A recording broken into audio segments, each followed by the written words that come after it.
สวัสดีครับพี่น้องทุกท่านสวัสดีค่ะพี่น้องทุกท่านสบายดีไหมครับสบายดีค่ะวันนี้พี่น้องทุกท่านมาคริสตจักรอย่างรับอะไรบ้างครับอยากพักผ่อนใช่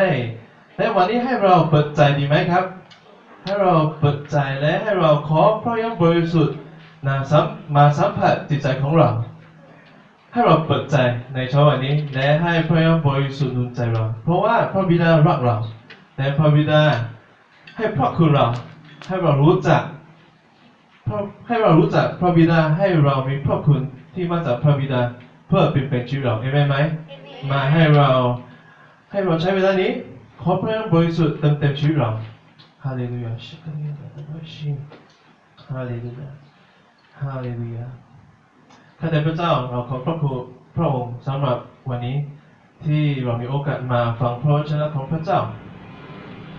และเราขอขอบคุณพระองค์สำหรับพระยบริสุทธิ์ที่พระองค์ส่งมา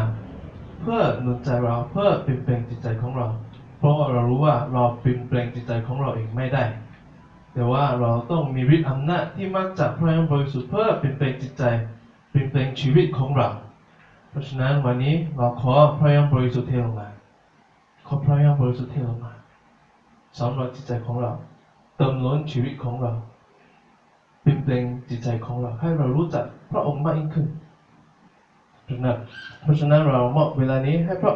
พระองค์ขอพระองค์หนุนใจเราขอพระองค์นำเราและขอพระองค์สร้างชีวิตเราโปรดอธิษฐานในพระนามพระเยซูคริสต์เจ้าอาเมนโอเคในวันนี้เราจะแบ่งปันเกี่ยวกับเมื่อพระเยซูคริสต์เริ่มปฏิกิริยาของพระเยซูคริสต์มีอะไรเกิดขึ้นพระเยซูคริสต์ต้องรับแบปติศมาก่อนใช่ไหมครับโอเควันนี้ให้เราอ่านมัทธิวบทที่3ข้อ13ถึง17ครับให้เราอ่านพร้อมกันพร้อมหรือยังครับเห็นนะพร้อมหรือยังครับพร้อมนะ1 2 3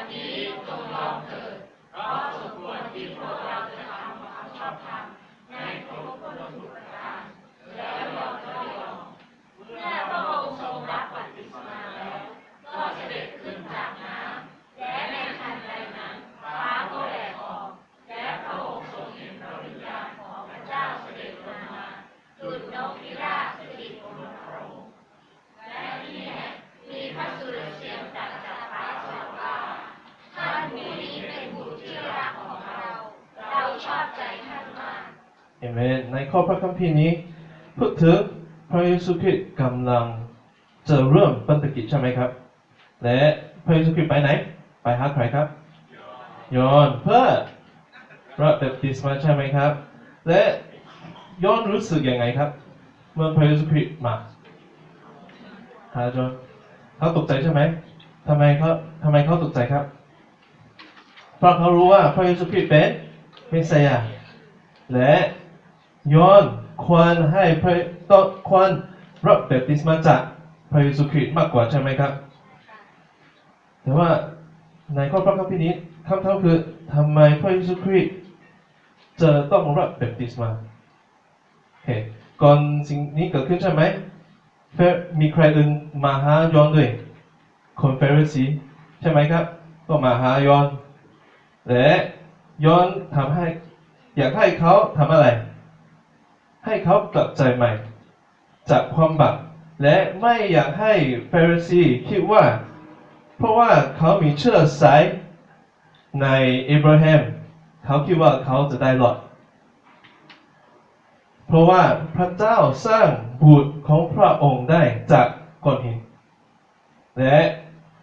ฟาริสีมาต่อหน้าพระเจ้ามาด้วยความชอบธรรมของใครฟาริสีมาต่อหน้าพระองค์ด้วยความชอบธรรมของฟาริสีเองตัวเขาเองเข้าใจไหม แต่ว่าย้อนอยากให้ทุกคนมาและกลับใจและพึ่งพาพระองค์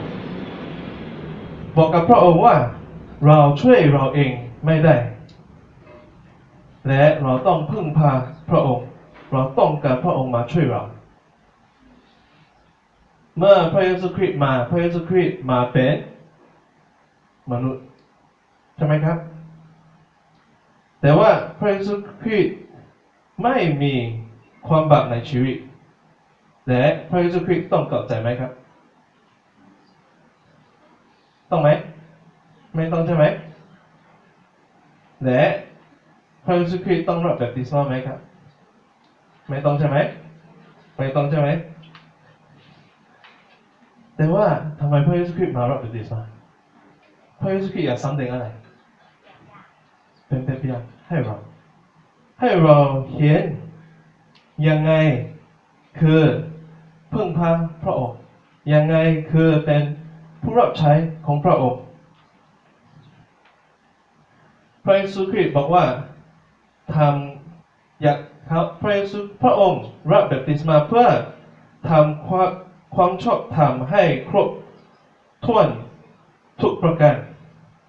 ความชอบธรรมมาจากไหนครับความชอบธรรมมาจากไหนมาจากตามพระบัญญัติไหมครับใช่ไหมเราเป็นคนชอบธรรมเมื่อเราตามพระบัญญัติไหมไม่นะมาจากไหนมาจากการเชื่อของพระองค์มากกว่าเพราะฉะนั้นพระเยซูคริสต์ไม่ใช้ความบริสุทธิ์ของพระองค์เองมาต่อหน้าพระองค์แต่ว่าพระเยซูคริสต์มาต่อหน้าพระบิดาด้วยการเชื่อฟังมากกว่าใช่ไหมถ้าเราคิดว่าถ้าเราเป็นพระเยซูคริสต์เรามาแล้วเราจะคิดยังไงเราบริสุทธิ์เลยทำไมเราต้องรับแบปติศมาเราไม่ต้องกลับใจหรอกใช่ไหมแต่ว่าพระเยซูคริสต์ยอมเราต้องเหมือนพระเยซูคริสต์ความชอบธรรมไม่ได้มาจากการทำดีแต่ว่ามาจากการเชื่อฟังในชีวิตเราพระเยซูคริสต์ไม่มีความบาปและไม่ต้องกลับใจและไม่ต้องรับแบปติศมาแต่ว่าพระเยซูคริสต์ทำเพื่อเชื่อฟังพระบิดาและมีส่วนร่วมในการรับแบปติศมาของเราเข้าใจไหมเราต้องรับแบปติศมาและพระเยซูคริสต์มาร่วมกับเรารับแบปติศมากับเราพระเยซูคริสต์ไม่ได้มาดูหมิ่นเราพูดถูกไหมดูหมิ่นเราแต่ว่าพระเยซูคริสต์มาเพื่อเดินกับเราและนำเราพระเยซูคริสต์ไม่ใช่มาเพื่อลูกดาวน์อาสาคนนี้ไม่บริสุทธิ์หรอกคนนี้ไม่ได้หรอกแต่ว่าพระเยซูคริสต์มาถ่อมใจรับแบปติศมากับเราให้เรารู้ว่าพระบิดาส่งพระเยซูคริสต์อยู่กับเราและนำเราไปคนเฟริสีเขาชอบเทศนาบนธรรมะและเขาต้องการอะไรเขาบังคับทุกคนฉันเทศแล้วใช่ไหมผมเทศแล้วใช่ไหมอยู่ต้องเปลี่ยนได้ไหมอาจจะเปลี่ยนได้บางคนฟังแล้วจะเปลี่ยนแต่ว่าการกระทำเปลี่ยนจิตใจเปลี่ยนไหมครับใช่ไหมมีคนเขามีนิสัยขโมยของวันนี้ผมเทศเราไม่คนขโมยของนะคนนี้ขโมยของใช่ไหมห้ามขโมยของอาจารย์ที่หน้าเขาจะไม่ขโมยของนะแต่ว่าจิตใจของเขาเปลี่ยนไหมไม่เปลี่ยนใช่เพราะฉะนั้นของพระองค์จะเกิดผลเมื่อชีวิตจิตใจของเราเปลี่ยนแปลงไม่ใช่แค่การกระทำของเราเปลี่ยนแปลงและพระเยซูคริสต์มาร่วมกับมนุษย์เพื่อเป็นแบบอย่างให้เราผ่านชีวิตของพระองค์งานของพระองค์คือเป็น แบบอย่างใช้ชีวิตความจริงในชีวิตพระองค์เข้าใจไหมเป้าหมายของพระองค์เมื่อพระองค์มาคือเพื่อให้เราเห็นว่าการใช้ความจริงในชีวิตเป็นยังไงมีหลายครั้งที่เรารู้สึกว่าเราเป็นคนชอบธรรมและเราไม่ต้องกลับใจเราไม่ต้องให้อภัยเพราะว่าเราไม่ผิดแต่ว่าคนนั้นผิดกับเราเขาควรมาขอโทษเราใช่ไหมครับบางครั้งเรารู้สึกเราไม่ผิดหรอกทำไมเราต้องทำแต่ว่าพระเยซูคริสต์เข้าใจว่าถ้าพระองค์จะได้ฤทธิ์อำนาจในอนาคตพระองค์ต้องเรียนรู้ที่จะให้เกียรติสิทธิอำนาจของพระบิดาเข้าใจไหมพระองค์เราต้องรู้พระองค์คือใครนะ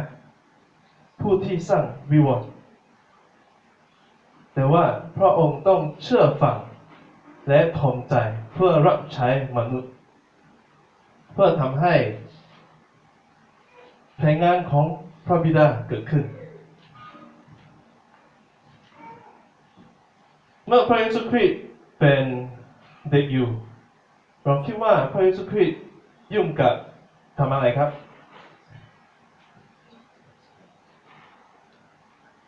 ให้เราเดาศึกษาพระคัมภีร์มีอะไรอีกไหมทั้งวันศึกษาพระคัมภีร์เหรอช่วยงานพ่อแม่ใช่ไหมเขาพระองค์มีพี่น้องไหมมีน้องใช่ไหมประมาณมี6 คนง่ายไหมเมื่อเราเห็นตีใช่ไหมยากไหมเขามี6 คนนะใช่ไหมคิดว่าพระเยซูคริสต์ต้องดูแลน้องๆไหมใช่ไหมต้องเสียสละเพื่อน้องต้องช่วยน้องเราต้องรู้นะพระเยซูคริสต์เหมือนเมื่อกี้ผมเคยพูดพระเยซูคริสต์เป็นผู้ที่สร้างวิวรณ์โอเคแต่ว่าพระเยซูคริสต์ต้องเชื่อฟังใครเมื่อเขาเป็นมนุษย์อยู่ในครอบครัวมนุษย์เชื่อฟังพ่อแม่นะพระเยซูคริสต์สร้างวิวรณ์นะและเราเป็นใครเราเหมือนใครเราเหมือนทรายเข้าใจไหมและพระเยซูคริสต์ผู้ที่สร้างโลกสร้างทั้งหมดต้องเชื่อฟังทราย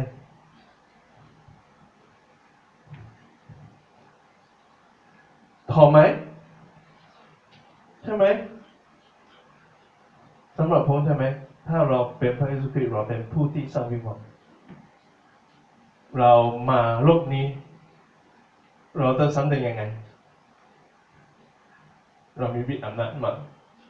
เราจะไม่เชื่อฟังใครหรอกใช่ไหมครับทุกคนต้องเชื่อฟังเราแต่ว่าเมื่อพระเยซูคริสต์เป็นมนุษย์ใช่ไหมสิ่งที่พระองค์ฝึกเรียนคือความถ่อมใจเขาต้องเชื่อฟังพ่อแม่เขาต้องทำงานพระองค์ต้องทำข้าวหุงข้าวใช่ไหมต้องดูแลน้องๆใช่คิดว่าเมื่อเราเห็นชีวิตพระเยซูคริสต์ที่เป็นบริสุทธิ์ที่เป็นความชอบธรรม100%มาเป็นมนุษย์และรับแบปติศมาแม้ว่าพระเยซูคริสต์ไม่ต้องรับแบปติศมาทำให้เห็นความถ่อมใจของพระเยซูคริสต์พระเยซูคริสต์มาเป็นมนุษย์เพื่อเชื่อฟังพระบิดาไม่ใช่เพื่อทำแต่งานของพระเยซูคริสต์เองและพระเยซูคริสต์มาเยี่ยมเยียนมนุษย์ที่หญิงเพื่อสำแดงความถ่อมใจเป็นยังไง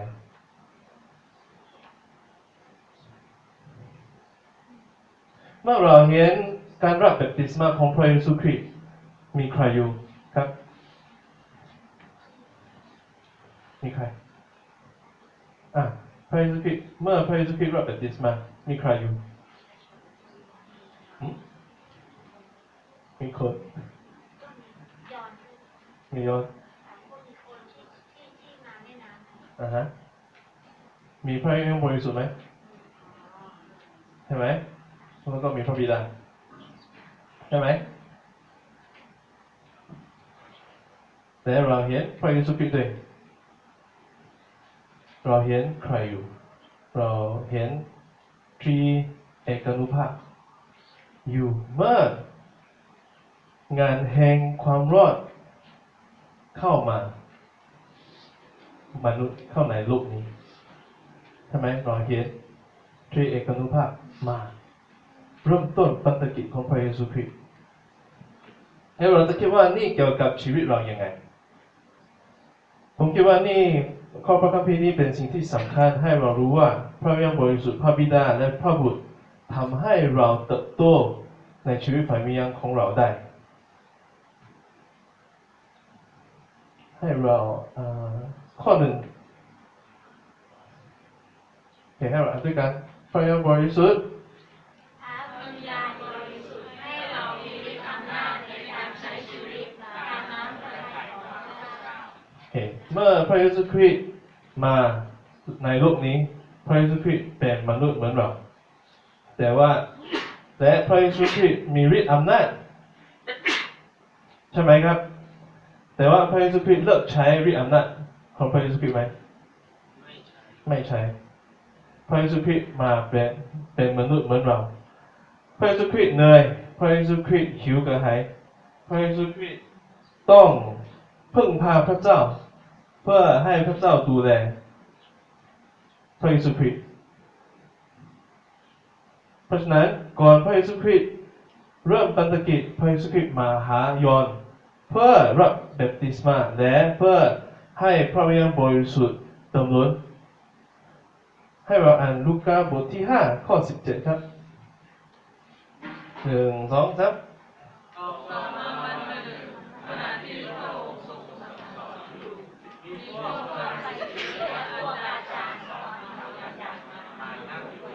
เป็นคนที่มาจากเมืองอู่ไนแคว้นกาลิลีแคว้นยูเดียและแผ่นดินเยรูซาเล็มฤทธิ์เดชขององค์พระผู้เป็นเจ้าก็อยู่กับพระองค์เพื่อที่จะรักษาโลกได้เมนแล้วก็ให้เราอ่านฮีบรูบทที่9ข้อ14ครับ1 2 3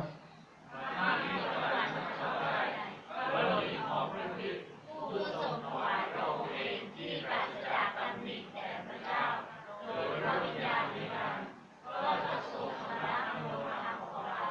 จากการประพฤติที่เปล่าประโยชน์เพื่อเราจะปฏิบัติพระเจ้าผู้ทรงประชนอยู่เมื่อเราอ่าน2ข้อนี้ใช่ไหมเราเห็นว่าพระเยซูคริสต์ใช้ฤทธิ์อำนาจของพระองค์เองไหมครับพระฤทธิ์อำนาจของพระองค์มาจากไหนพระวิญญาณบริสุทธิ์ใช่ไหมพูดถึงพระวิญญาณบริสุทธิ์พระเยซูคริสต์ใช้ชีวิตแบบไม่มีความบาปและได้เตรียมพร้อมทางงานของพระบิดาโดยฤทธิ์อำนาจจากพระวิญญาณบริสุทธิ์พระเยซูคริสต์พึ่งพาพระวิญญาณบริสุทธิ์เพื่อช่วยพระองค์รู้น้ำพระทัยของพระองค์และมีชัยชนะจากความบาปในชีวิตพระองค์ใครนำพระเยซูคริสต์เข้าในดินทุรกันดารครับใครไม่ใช่มันไม่ใช่เราเพิ่งเรียนสิ่งนี้ใครจำได้ไหมพระวิญญาณบริสุทธิ์ใช่ไหมมันรอที่นู่นไม่นำเข้าไป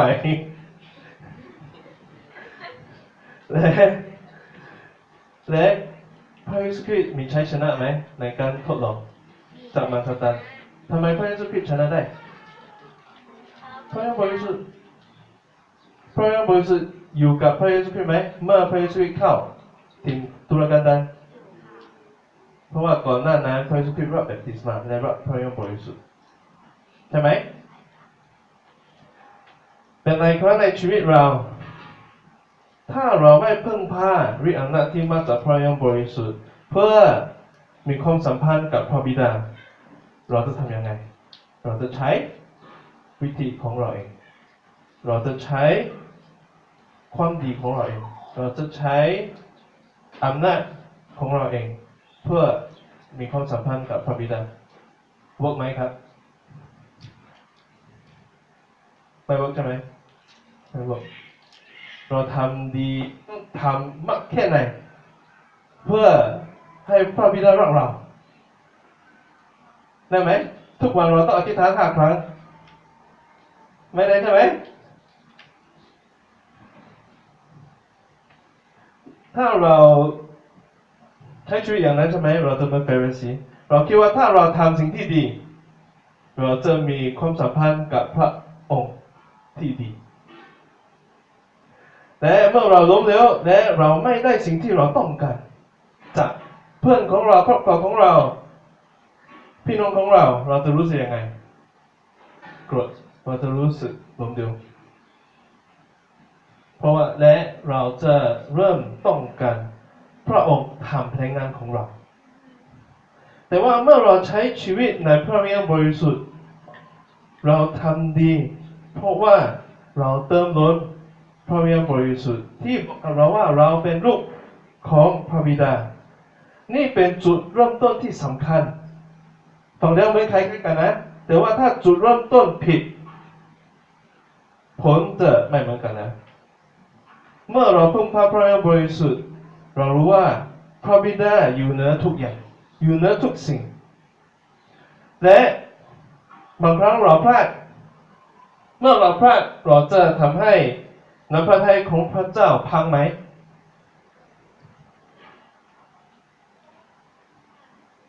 พังไหมเราจะทำให้ไม่สำเร็จไหมพระเจ้าก็ทำให้สำเร็จได้นะพระเจ้าอยู่เหนือทุกสิ่งไม่ว่าสถานการณ์ดูยังไงพระเจ้าทำให้น้ำพระทัยของพระเจ้าเกิดขึ้นได้เรามีความหวังที่พระบิดาพระเจ้าจะทำให้น้ำพระทัยของพระเจ้าเกิดขึ้นและเมื่อเราไว้วางใจการตอบสนองของเราจะเปลี่ยนเป็นอธิษฐานเชื่อฟังพระองค์และฟังเสียงของพระองค์ฟังพระบิดาพระองค์อยากให้เราทำอะไรพระองค์บริสุทธิ์หนุนใจให้เราทำอะไรวันนี้เราไม่ต้องมีเพลงงานของเราเองเพื่อทำให้น้ำพระทัยของพระเจ้าเกิดขึ้นหรือสำเร็จเมื่อพระเยซูคริสต์ขึ้นจากน้ำมีอะไรเกิดขึ้นนกมีนกลงมานกอะไรพี่นก นกพิราบใช่ไหมลงมานกพิราบเป็นพระวิญญาณบริสุทธิ์ใช่ไหมและนกพิราบข้อหมายของนกพิราบคืออะไรสันติสุขใช่ไหมสันติสุขเมื่อเรารับพระวิญญาณบริสุทธิ์ทำให้เรามีสันติสุขท่ามกลางความวุ่นวายในชีวิตเรา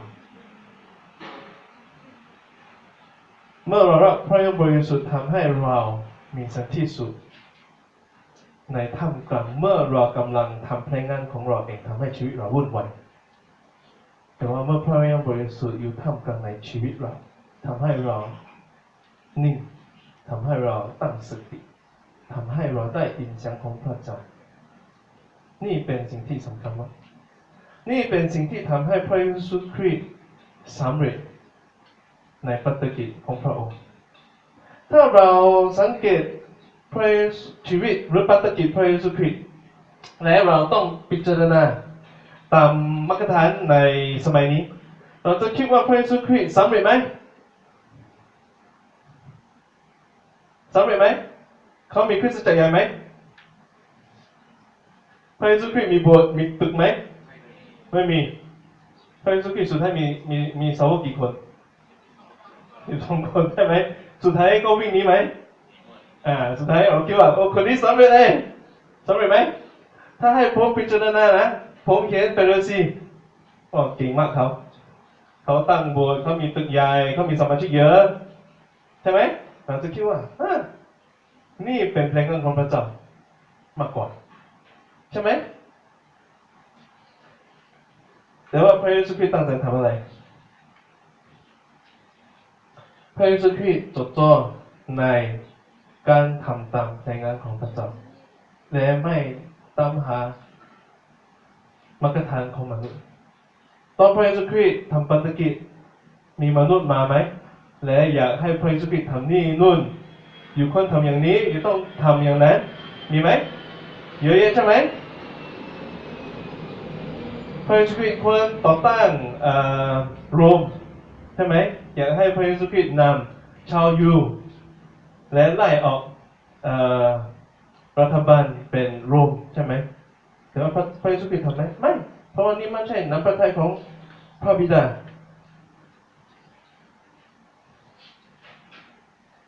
ให้เราในวันนี้เปิดหูของเราและฟังสิ่งนี้และให้เราไม่ทำงานเพื่อเอาหน้าเอาใจของเราเองแต่ว่าให้เราเชื่อฟังพระบิดาเชื่อฟังพระวิญญาณบริสุทธิ์ในชีวิตเราเห็นไหม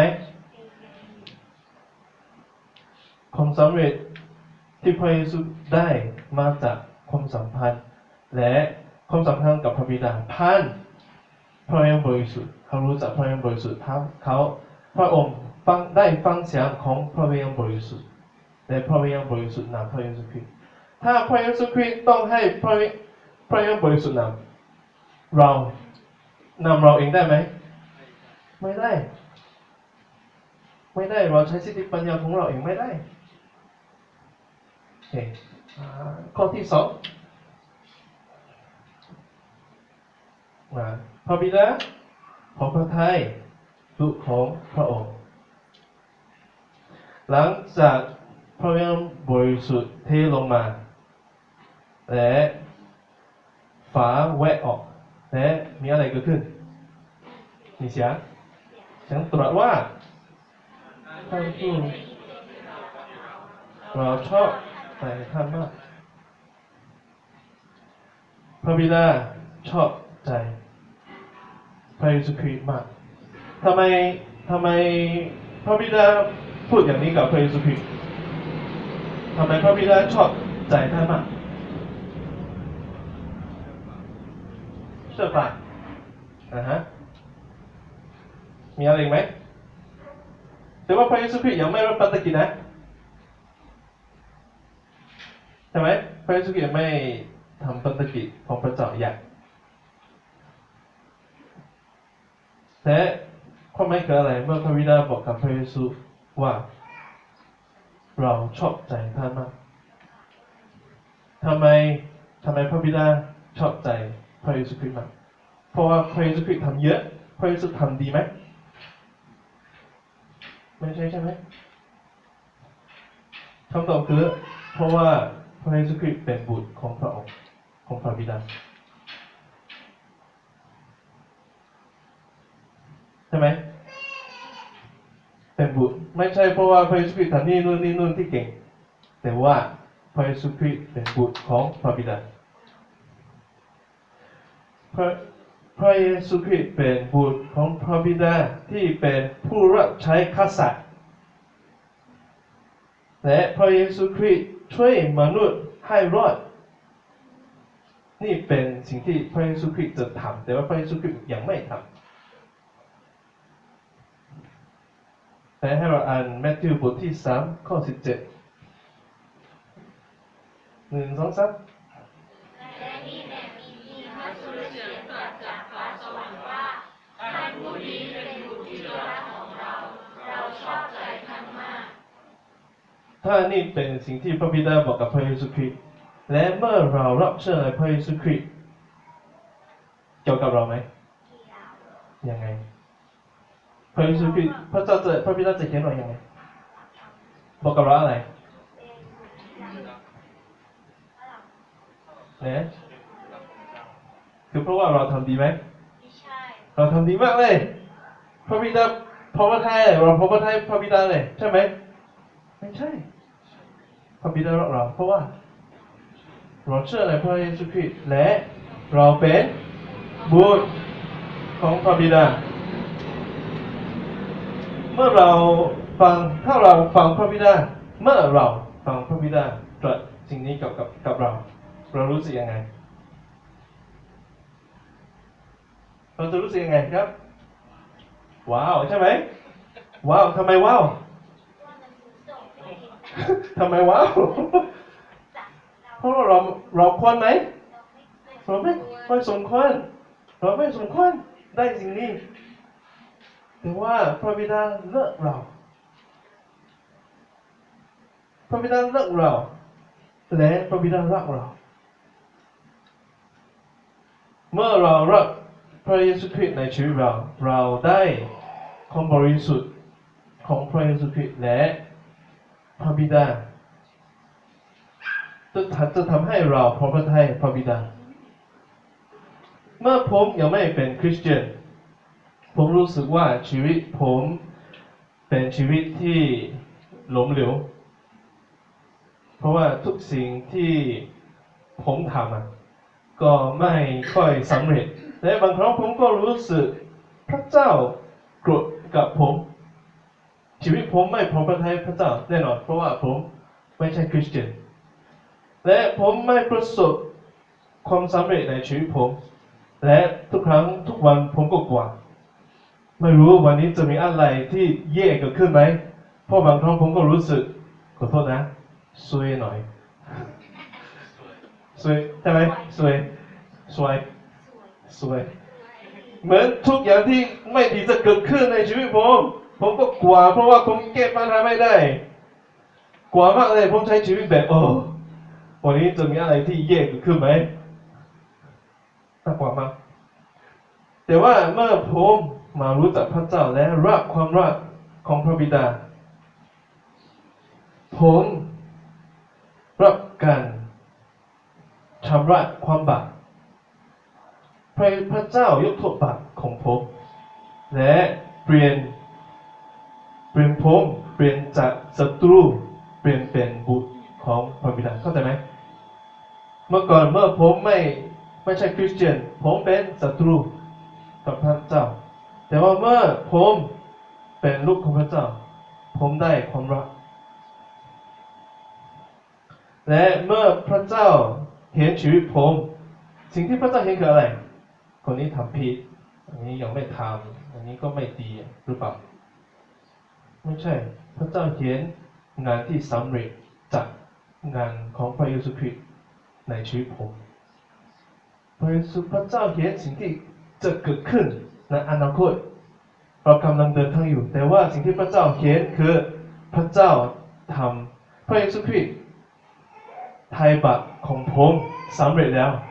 และในชีวิตผมมีชัยชนะนี่เป็นสิ่งที่พระบิดาเห็นในชีวิตผมตั้งแต่วันนั้นที่ผมรับเชื่อในพระเจ้าผมประสบการณ์การเปลี่ยนแปลงในชีวิตผมประสบการณ์เป็นที่โปรดปรานของพระเจ้าและทำให้ชีวิตผมมีความหวังมากยิ่งขึ้นทำให้ชีวิตผมไม่ต้องรู้วิธีใช้ชีวิตทั้งหมดหรอกแต่ว่าผมแค่ต้องรู้พระบิดารักผมไม่ว่ามีอะไรเกิดขึ้นพระเจ้าจะดูแลพระเจ้าจะนำผมนี่ทำให้ผมต้องการพระเจ้านะเพราะว่าผมไม่รู้ผมไม่เคยทำอะไรที่สมควรพระเจ้ารักผมแต่ว่าพระเจ้าสัญญาพระเจ้าจะเดินกับผมนี่ทำให้ผมสวยให้พระเจ้าทำให้ผมรักพระองค์เพราะว่าพระองค์รักผมก่อนไม่มีเงื่อนไขไม่ใช่อยู่ต้องทำอย่างนี้ก่อนและพระบิดาจะรักไม่มีพระบิดารักผมก่อนทำให้ชีวิตผมบริสุทธิ์ก่อนทำให้ผมมีความรักก่อนเพื่อให้ผมมีความรักพระบิดานี่ทำให้ชีวิตผมมีอิสระมีความสุขมีสันติสุขเพราะผมรู้ว่าไม่ว่ามีอะไรเกิดขึ้นผมมีความรักของพระบิดาของพระเจ้ามีหลายครั้ง ที่เราล้มเหลวและเราพลาดในชีวิตเราให้อภัยเราเองไม่ได้แต่ว่าเมื่อเรารู้จักพระเยซูคริสต์ชำระความบาปของเราและให้เราเริ่มต้นใหม่อีกครั้งหนึ่งพระเยซูคริสต์มาเพื่อเอาชีวิตเรากลับมานำพระทัยของพระเจ้าเห็นไหมเมื่อเราเดินทางในชีวิตนี้ชีวิตที่ลำบากชีวิตที่ยากให้เรารู้ว่าเราไม่เดินทางคนเดียวมีใครจะเดินกับเราพระเยซูพระยมบริสุทธิ์พระบิดาเห็นไหมโอเคข้อที่3เราอ่านด้วยกันพระเยซูคริสต์เป็นแบบอย่าง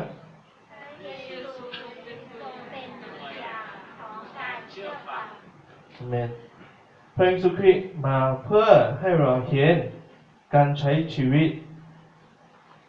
ในฤทธิ์อำนาจของพระยมบริสุทธิ์อย่างไรและให้เราเห็นว่าพระบิดาเอื้อมพระหัตถ์ให้เราใช่ไหมเอื้อมพระหัตถ์คืออะไรยื่นมือพร้อมจะยกเราดึงเราพาเราไปอุ้มเราเชื่อไหมพระบิดาเตรียมพร้อมเพื่ออุ้มเรานำเราพาเราใช่ไหมทำให้เรากลับมาแสวงหาพระบิดาได้ผมอยากถามว่าเราวิธีการเรียนรู้ที่ดีที่สุดคือยังไงเราเรียนดีที่สุดเมื่อมีบางคนเขาเขียนโอเคอยู่ต้องทำอย่างนี้เหมือนเปลี่ยนไฟไอ้ก็เขียนนะโอเคสเต็ปหนึ่งต้องทำอย่างนี้ทำอย่างนั้นให้พี่น้องทำได้ไหมผมเขียนไหนก็ได้โอเคสเต็ป1สเต็ป2พี่น้องไม่เคยทำไม่ได้ต้องดูตัวอย่างใช่ไหมเราเรียนดีที่สุดวิธีให้เราเรียนดีที่สุดคือเมื่อเรามองเราเห็นไม่ใช่โอเควันนี้สเต็ป1ทำอย่างนี้สเต็ป2ทำอย่างนี้โอเคไปทำไม่ได้หรออย่างเช่นนะลูกสาวของผมมีหลายครั้งผมอธิบายอันนี้อยู่ต้องทำอย่างนี้อย่างนู้นโอเคไปทำงงผมเคยลองทำหลายครั้งแล้วนะอธิบายให้เขา10 ครั้งเขาก็ไม่เข้าใจจริงแต่ว่าถ้าผมเอาสิ่งนั้นแล้วก็เอาไปทำโอเคอันนี้ทำอย่างนี้นะเขาก็โอเคเขาทำได้นะเราจะร่วมทำใช่ไหมถ้าผมไม่ให้เขาเขียนใช่ไหมเขาจะมีไอเดียของเขาเองเขาอาจจะเข้าใจผิดก็ได้แต่ว่าเมื่อผมทำให้เอลี่เห็นเอลี่จะเริ่มเข้าใจเขามีภาพและมีหลายคนที่ผมไม่สอนเขาแต่ว่าบางครั้งเขาแสดงออกก็ตกใจทำไมเหมือนผมเพราะเขากำลังเรียนอยู่เมื่อผมใช้ชีวิตอย่างไรเขาจะเรียนรู้ทำให้ผมอันนี้ทุกวันก็เขียนชีวิตผมต้องเป็นแบบอย่างที่ดีใช่ไหมถ้าผมไม่มีมารยาทกับเอลี่ผมด่าเขาและไม่มีเหตุผลและเขาไปโรงเรียนแต่ว่าเขาทำอะไรใช่เขาไปทำกับเพื่อนแล้วครูก็บอกผมทำไมอย่างนี้ไอ้ก็เรียกไอ้นี่มาทำไมทำอย่างนี้กับเพื่อนห้ามทำนะ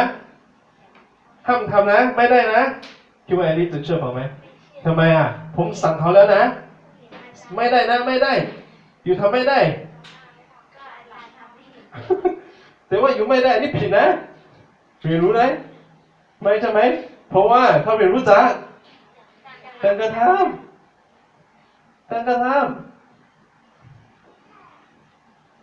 นี่เป็นสิ่งที่สำคัญเราเรียนจากการกระทำใช่ไหม เหมือนเปรสีเขาสอนใช่ไหม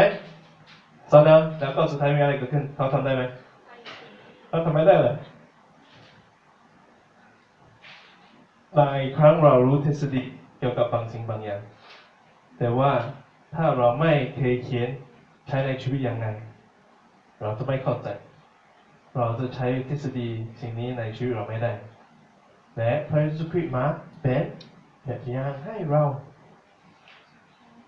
พระเยซูคริสต์เสียสละทุกสิ่งทุกอย่างบนสวรรค์เพื่อมาเป็นแบบอย่างให้เราใช้ชีวิตเหมือนเรามีประสบการณ์เหมือนเราและให้เรารู้ว่าไม่ว่าชีวิตยากมากแค่ไหนพระองค์บริสุทธิ์ทำให้พระเยซูคริสต์ทำตามน้ำพระทัยของพระบิดาได้เมื่อเราเห็นชีวิตพระเยซูคริสต์เราเห็นอะไรความต้องการของพระเยซูคริสต์แรกคืออะไรสูงสุดคืออะไรเขาต้องการพระบิดาเขาต้องการพระเจ้าไม่ใช่แค่ในคำพูดนะเหมือนเปรซีแต่ว่าในการกระทำพระเยซูคริสต์ทำอะไรเสียสละพระเยซูคริสต์ยอมกับพระบิดาเชื่อฟังพระบิดาและคิดว่าพระเยซูคริสต์ทำทุกสิ่งนี้เพราะว่านี่เป็นหน้าที่ของพระเยซูคริสต์ไหมผมเป็นบุตรของพระเจ้าผมควรทำสิ่งนี้เป็นหน้าที่ไหมแต่ว่าพระเยซูคริสต์ทำเพื่ออะไรความรักที่ลึกความรักที่ถ่อมความรักที่ยอมให้ทุกสิ่งทุกอย่างทั้งหมดให้พระบิดาใช้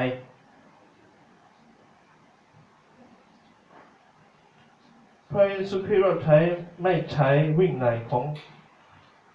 องพระองค์เองแต่ว่าพระเยซูคริสต์ทำงานปฏิกิจของพระเจ้าโดยฤทธิ์อำนาจที่มาจากพระวิญญาณบริสุทธิ์และรู้ว่าพระบิดาพอพระทัยพระเยซูคริสต์และนี่ทำให้พระเยซูคริสต์รับใช้พระบิดาในชีวิตการเริ่มต้นไม่เหมือนกันนะจุดเริ่มต้นเป็นที่สำคัญเราต้องมีความสัมพันธ์กับพระเจ้าและความรักที่เต็มล้นชีวิตเราทำให้เรารับใช้พระเจ้าได้และเราต้องขอพระวิญญาณบริสุทธิ์หนุนใจเราเติมชีวิตเรา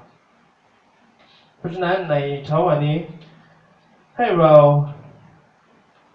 เข้ามาแสวงหาพระเจ้าให้เราขอพระวิญญาณบริสุทธิ์เติมล้นชีวิตเราทำให้เราเชื่อฟังพระเจ้าให้เรารู้จักพระเจ้าได้ให้เราขอพระวิญญาณบริสุทธิ์เป็นเพลงจิตใจของเราสำหรับจิตใจของเราให้เราสารภาพบาปให้เราเข้าใจอีกครั้งหนึ่งขอพระเจ้าให้เรามีอำนาจให้เรามีฤทธิ์อำนาจเพื่อหิวกระหายในการเติบโตในพระบิดาให้เราได้กำลังใจจากพระเจ้าให้เรารู้ว่าเราพอพระทัยพระบิดาชอบใจเรา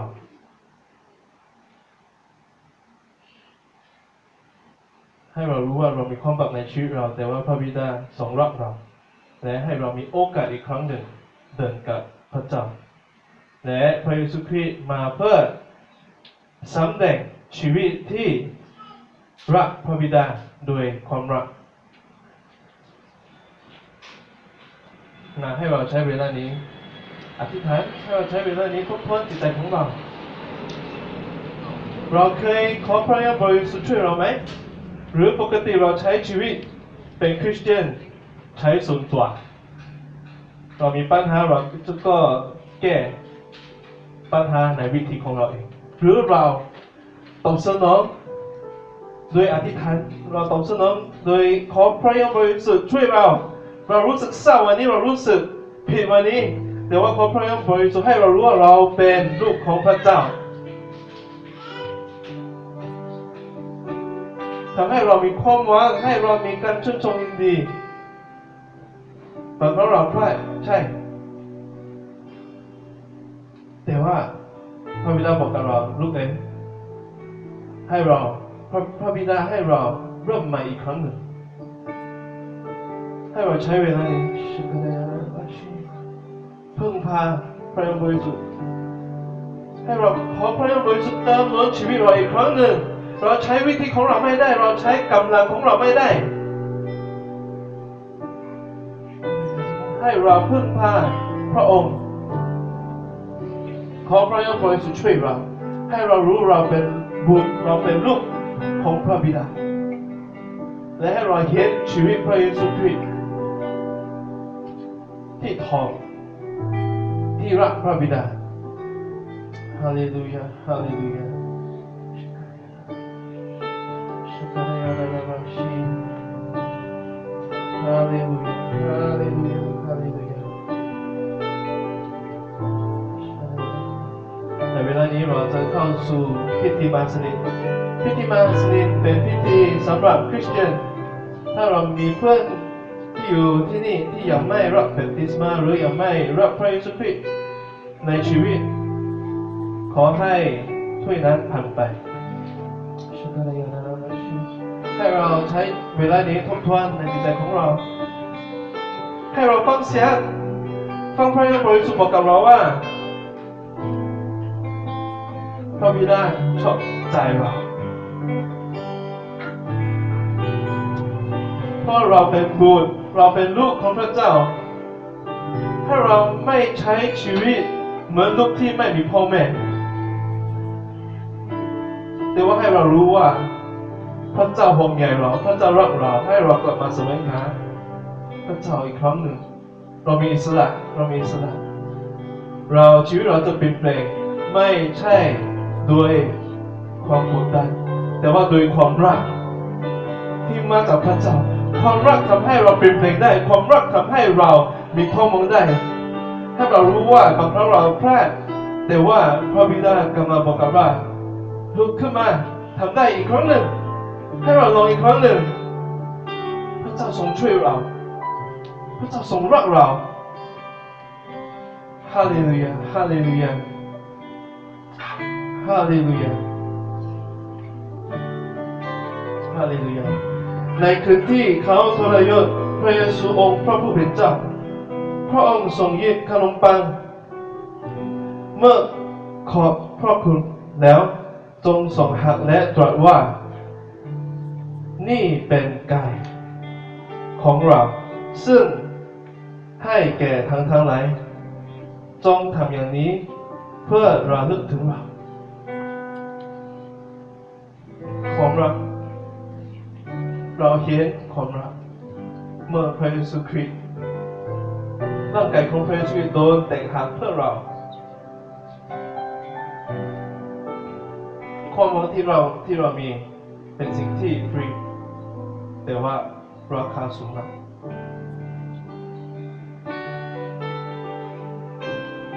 ลูกเอ๋ยให้เรากลับมาวันนี้ไหมสวัสดีครับพระบิดาสวัสดีครับพระเจ้าอีกครั้งหนึ่งไหมให้เราไม่เลิกทางของเราเองวิธีของเราอีกแต่ว่าให้เราพึ่งพา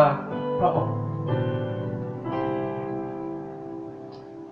ให้เราใช้เวลานี้ขอบคุณพระเยซูคริสต์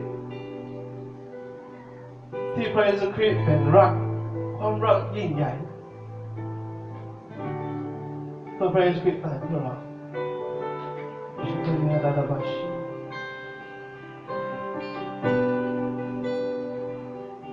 บอกกับพระเยซูคริสต์เรารักพระองค์เพราะว่าพระองค์รักเราก่อนเมื่อเราเป็นศัตรูของพระองค์ยังรักเราและมาเพื่อเราฮาเลลูยาเมื่อเราพร้อมแล้วให้เรารับประทานขนมปังด้วยกันครับ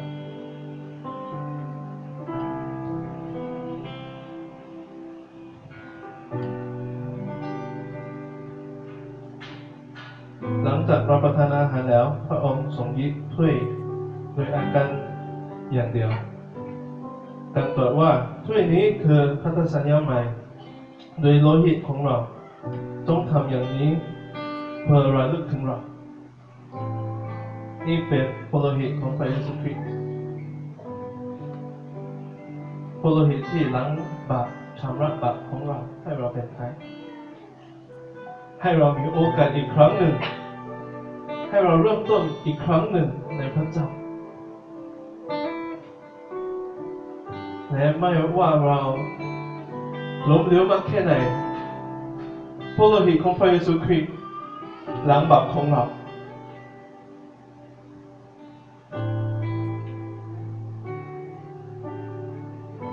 โอ้ฮาเลลูยาฮาเลลูยา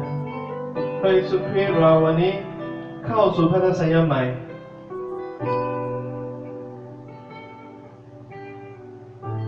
เราจะไม่ใช้ชีวิตโดยอำนาจของเราเองอีกครั้งหนึ่ง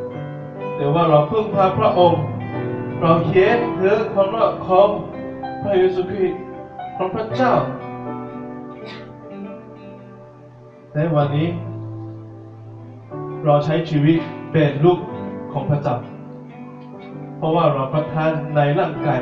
ของพระคริสต์ในร่างกายของพระเจ้าและเราเป็นบุตรของพระเจ้านี่เป็นบ้านของเราคริสตจักรนี้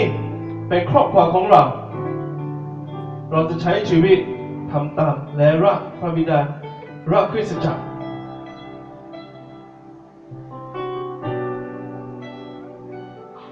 ฮาเลลูยาให้เราเดินน้ำมันบนด้วยกันครับ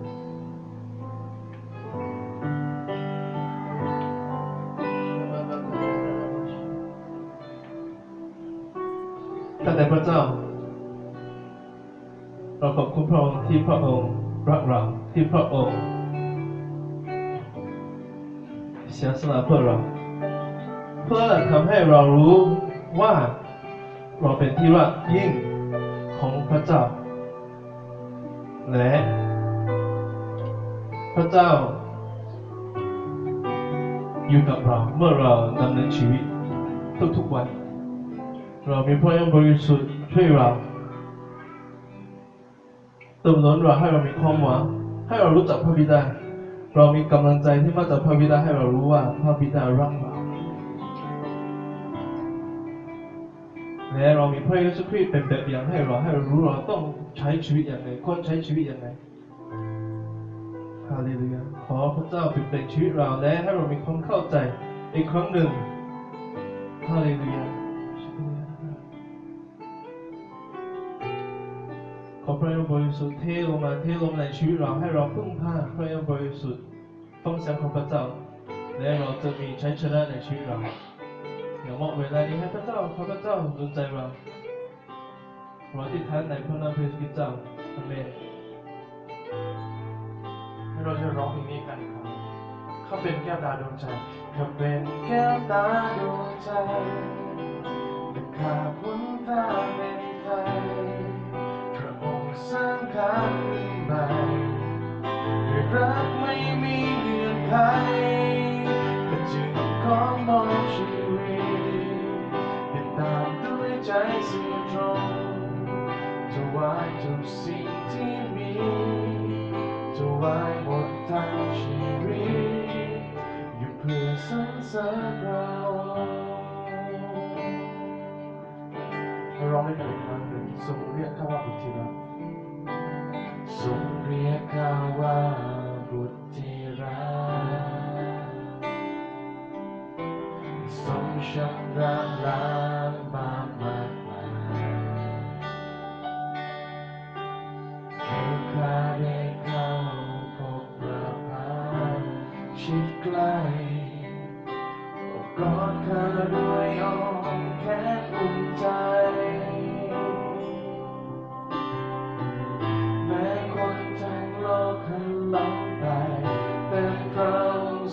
เดินเข้ามา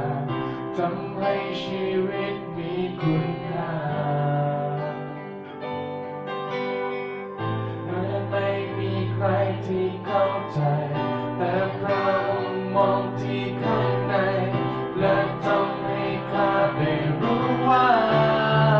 เธอเป็นแก้วตาดวงใจและข้าพ้นท่าเป็นไทยพระองค์สร้างข้าขึ้นใหม่รักไม่มีเงื่อนไขแต่จึงขอมอบชีวิตตามด้วยใจซื่อตรงถวา สิ่งที่มีถวายหมดทั้งชีวิตก็เป็นแก้วตาดวงใจถ้าเป็นไทยพระองค์สร้างข้าขึ้นใหม่รักไม่มีเงื่อนไขที่พร้อมมอบชีวิตด้วยใจซื่อตรงถวายทุกสิ่งที่มีถวายหมดทั้งชีวิตเพื่อสรรเสริญพระองค์